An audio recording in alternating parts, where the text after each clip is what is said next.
Hey friends, before we get into today's cast, I'd like to introduce our new sponsor, Rise of Kingdoms.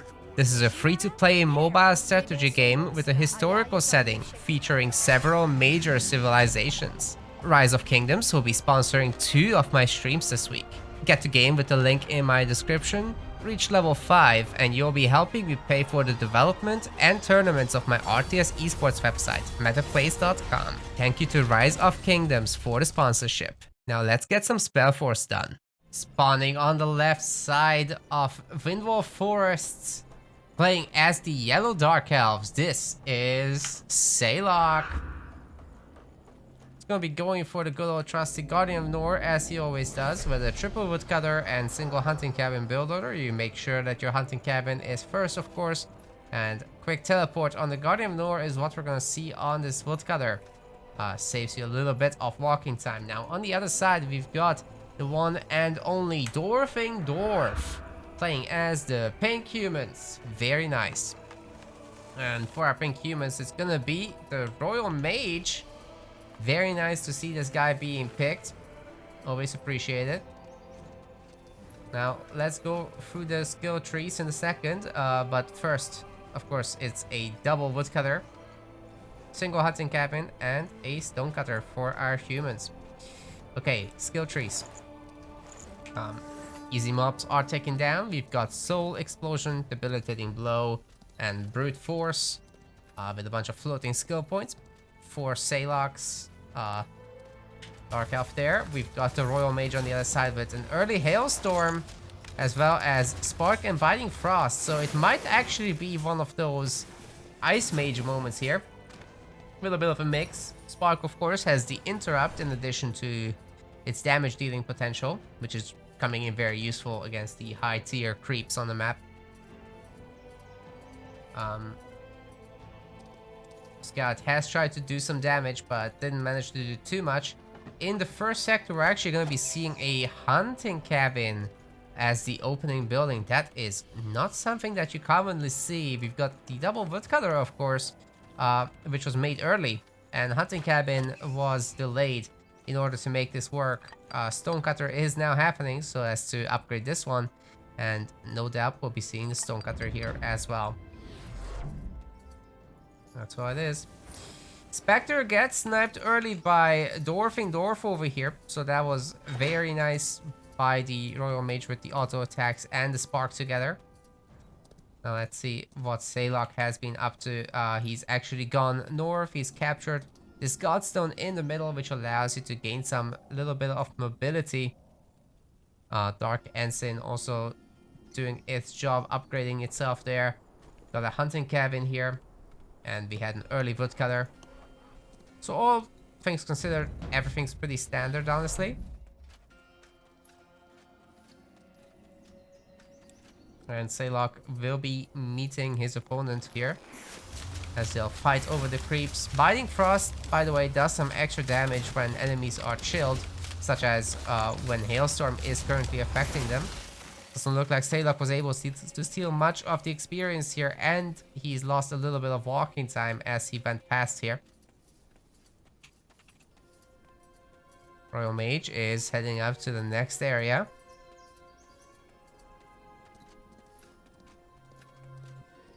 By the way, while we're having a little bit of a lull, I would like to announce that I am in fact bringing back the Metaplays tournament. So Metaplays is my RTS esports project. You can visit it at meta-place.com. I'm glad I butchered this. Yeah, so SpellForce tournaments will be back very, very soon. So stay tuned. All the links are in the description, as well as today's sponsor, which is helping us put together all these events. But anyway, back to the game.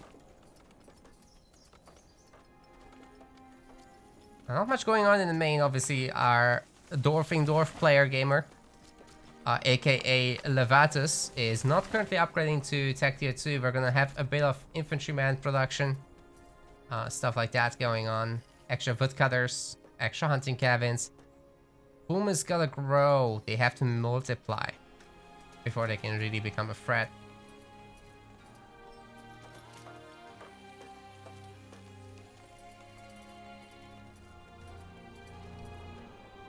Surprised to see nobody going after the Wyvern early.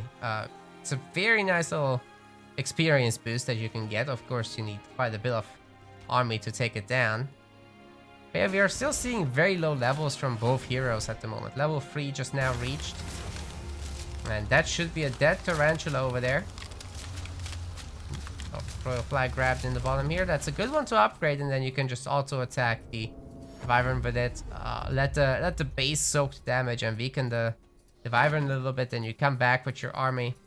Should be all good. Royal Mage still has 2 sectors here to pick up in the middle.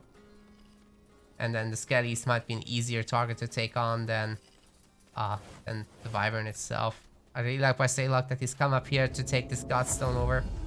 It's a pretty important sector for the Dark Elves, and also so are these 2 middle ones, so that you can get some iron going. But it looks like we've got the teleportation back. Not sure why. As he could have just used the Godstone, honestly, but I guess he did need to get to this. So fair enough. Anyway, our humans are going to be working on the skeletons over here. So quite a long creeping match on this map. It's pretty normal. Vinwall Forests is always one of those maps that just has the extended creeping with the higher hero levels, etc, etc. Also in the middle, by the way, there is this giant Tempest Golem, which can often drop some epic items like Noria's Command, which can give you extra 25% damage on your hero, including spells. That's definitely a hard hitter that you want to get. Not that you always get it. Actually, it's kind of rare. Usually you would get some focus or health items, which is not exactly that efficient. Might as well just buy a potion of skill and use it that way. All your heroes have these passive skills that you can use after all. Breath of Vitality basically does with 1 level what a ring does for you. Alright, so Dwarfing Dwarf has reached level 4. Saylock also is on level 4, also working on the very same creeps. Has unlocked Soul Transformation, and we've got 2 points in Brute Force, which will probably go up to 4 points. That's how Saylock always likes to build the Guardian of Nor, at least. So he definitely goes for this damage focus build, and eventually he would unlock Mark of Corruption, which then can combine its effect with all of the level 2s here. Weakening, Silencing, and Enfeebling, so that respectively reduces resistances. Silence is blocking casting for the enemy hero, and Enfeebling is a damage reduction. So if all those conditions are met on the target, Mark of Corruption does insane damage. So it's 240 plus 90 plus 90 plus 90 if you can match all those conditions. Not an easy setup, but once you do it, it's a lot. And what it does, in addition to the damage, it reapplies these afflictions, okay, for a significant amount of time. 10 seconds each for the Enfeeble and the Weakening is a 40% one. So that is pretty major. If you can get that combo off and you keep target firing with your Infiltrators onto the enemy hero, it's almost a guaranteed kill. You just gotta hit the right timing with it. Also, the debilitating blow level 2 actually does major damage. 325, so yeah, the hero will already be fairly weak after all these spells go through. Level 5 is reached for Saylock, but he actually picks up Plague Field, not... You can still pick up debilitating blow. That's probably what he'll do. So we're not gonna have all the things, I suppose, but all in good time. Dwarfing Dwarf, meanwhile, has also reached level 5, and he's going after the Tempest Golem, which will be knocking down a bunch of the infantrymen. Taking a little bit of fire and ice. It looks like our Royal Mage has gotten himself some Ice Might and Fire Might, which means that if he goes near to enemies, they'll be both reduced in resistances there by depending on this stacking. And Enfeeble as well will be going through. You have to cast spells of both fire and ice in order to grow these stacks. And currently he's losing a lot of the units as he hasn't picked up the big spell of his, which is down here. Starfall drops meteors from the sky, doing magic and siege damage, which together with the aura reductions from the Royal Mage can be quite good damage. We got the Absorb the Elements as well on the other side, which is just absorbing literally the stacks he's got. The more stacks you get, the better your buffs become. You get, for the fire, you get ability damage multiplier, and for the ice, you get attack speed, which is for your base attacks. You basically will be firing 3 projectiles, so it's definitely worth it to upgrade your weapon. Okay, where are we going? Looks like going home. And he's found the Amulet of Omnipotence. Not equipped, neither is the Shielding Amulet, but he's got 12k. Looks like the Shielding Amulet will be equipped. Amulet of Omnipotence probably will be sold. And I assume the Queen's Hand and the Queen's Guard Battle Mage armor will be bought. Double Ring of Nullification. No, never mind. Something else. Ah, yeah. Gotta buy more potions, of course. So he's bought himself the Ring of the Sacred Rite, which is an ability cooldown reduction. Could have sold this, but just barely. Oh no, actually if you sell both of these items, then you could have gotten another potion or something. Would have been nice. Maybe next time.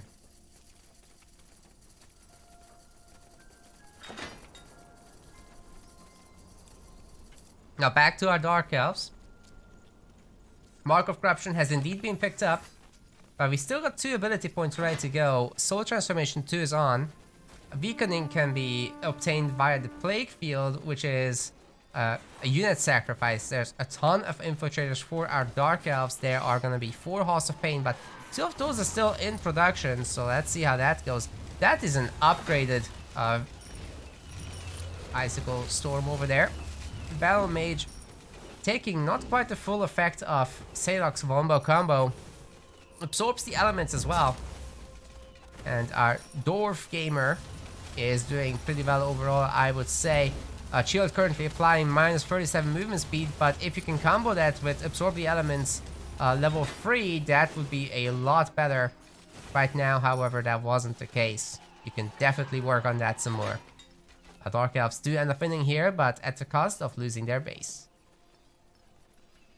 I think Sayloc's gonna be happy with what just happened. Taking over the middle sector would have been nice, but it's a little bit too late for that, I think. And it looks like our Royal Mage is putting together the next stack of Ice Might. Fire Might you can't apply without a target, so Spark can't be really used. But with the Skellies here, that can be solved.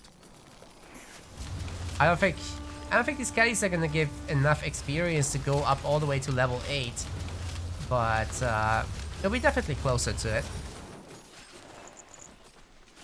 Oh, no way he's gonna not reach it. Okay. Just about not enough. Some Wyverns are still available on the map, right? Like the bottom one here? Oh no, it's actually being captured. Okay. Never mind. Frontier Outpost will be going down.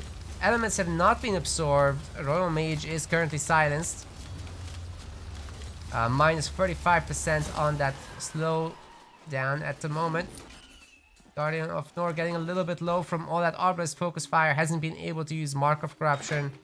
Still only has debilitating blow level 1 because the points have not been spent. Guardian of Nor really does need those. These debilitating blow 2, if not Solar Explosion 2, although that's pretty nice too. And that way you could put a 4th point into Brute Force. Current economy is looking pretty decent. Dwarfing Dwarf is pretty much perfectly spending all the resources. There's a lot laying on the ground around as well that can be picked up.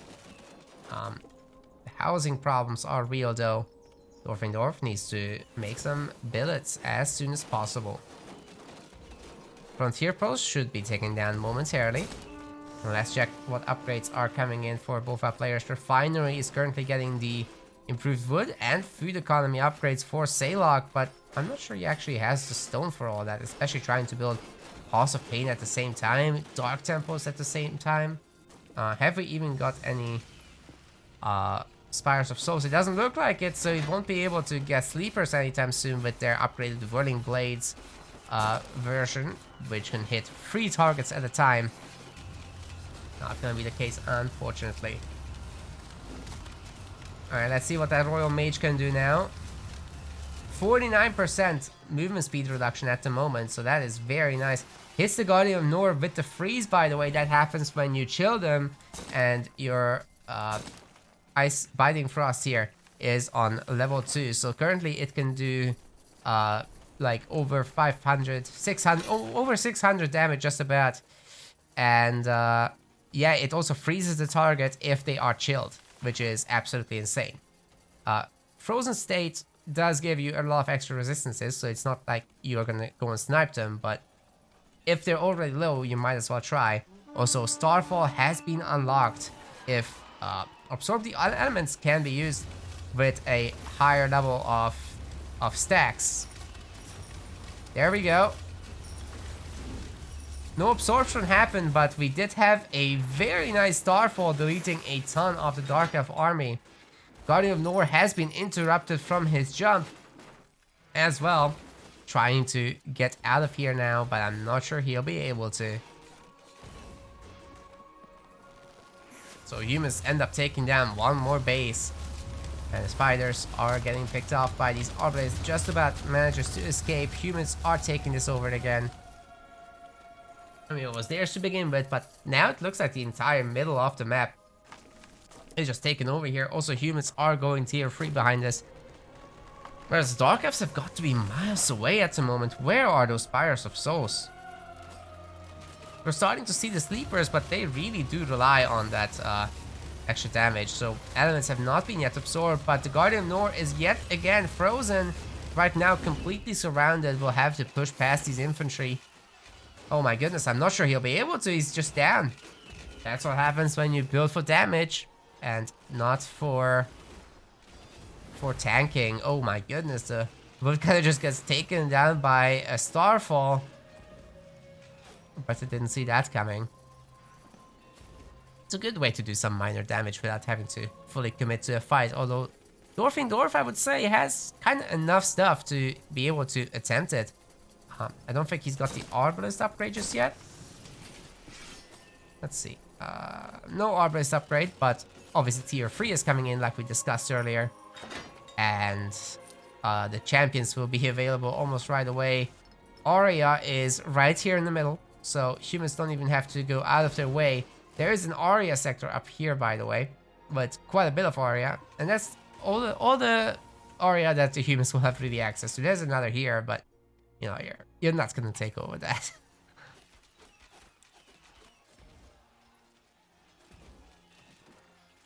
Sorry to Dark Elf fans, this cast was very focused on the humans. That is because Levatus did send this replay to me.